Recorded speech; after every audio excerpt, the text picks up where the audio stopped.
ஒரு வீட்டில் ஒரு மாமியார் இருந்தார். அவருக்கு ஷாப்பிங் என்றாலே மிகவும் பிடிக்கும்.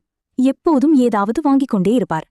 ஒரு நாள் வழக்கம் போல், நான் கொஞ்சம் ஷாப்பிங் போயிட்டு வரேன், வீட்டை பாத்துக்கோங்க என்று சொல்லி வெளியேறினார். அந்த நாள் அவர் பெரிய மாலுக்கு சென்றார். அங்க ட்ரெஸ், பாத்திரங்கள், டெக்கரேஷன் ஐட்டம்ஸ், கிச்சன் பொருட்கள், ஸ்நாக்ஸ் என்று கண்ணில் பட்டதெல்லாம் வாங்க ஆரம்பித்தார். ஆரம்பத்தில் 2-3 பொருட்கள் தான் வாங்கினார். ஆனால் மெதுவாக அது நிறைய பைகளாக மாறியது. அவருடைய மனதில் ஒரு சந்தோஷம், இத வீட்ல பார்த்தா எல்லாரும் மகிழ்ச்சியாக இருப்பாங்க என்ற எண்ணம். சாயங்காலம் அவர் நிறைய ஷாப்பிங் பேக்ஸை எடுத்துக்கொண்டு வீட்டுக்கு வந்தார். வீட்டுக்குள் நுழைந்தவுடன் மகிழ்ச்சியாக எல்லா பொருள்களையும் வெளியே எடுத்தார்.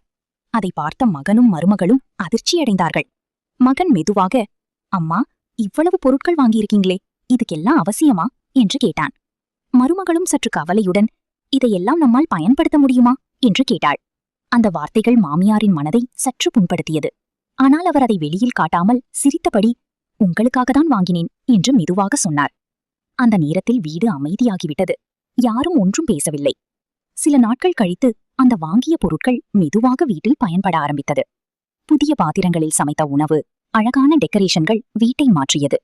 வீடு மிகவும் அழகாகவும் சந்தோஷமாகவும் மாறியது. ஒவ்வொரு நாளும் அந்த பொருட்கள் ஒரு பயனாக மாறியது. அப்போதுதான் மகனும் மருமகளும் தங்களது தவறை உணர்ந்தார்கள். ஒரு நாள் மருமகள் மாமியாரிடம் சென்று, அம்மா, நீங்க வாங்கினதெல்லாம் ரொம்ப யூஸ்ஃபுல்லா இருக்கு, நாங்க அப்போது தவறாக நினைச்சோம் என்று மனமாற கூறினாள். மகனும் சேர்ந்து, நீங்க எப்பவும் நமக்காக தான் நினைப்பீங்க, நாங்க அதை உடனே புரிஞ்சுக்கல என்று சொன்னான். அந்த வார்த்தைகள் கேட்ட மாமியாரின் கண்களில் சந்தோஷ கண்ணீர் வந்தது. அந்த நாளிலிருந்து அவர்கள் அவளை இன்னும் அதிகமாக மதிக்க ஆரம்பித்தார்கள்.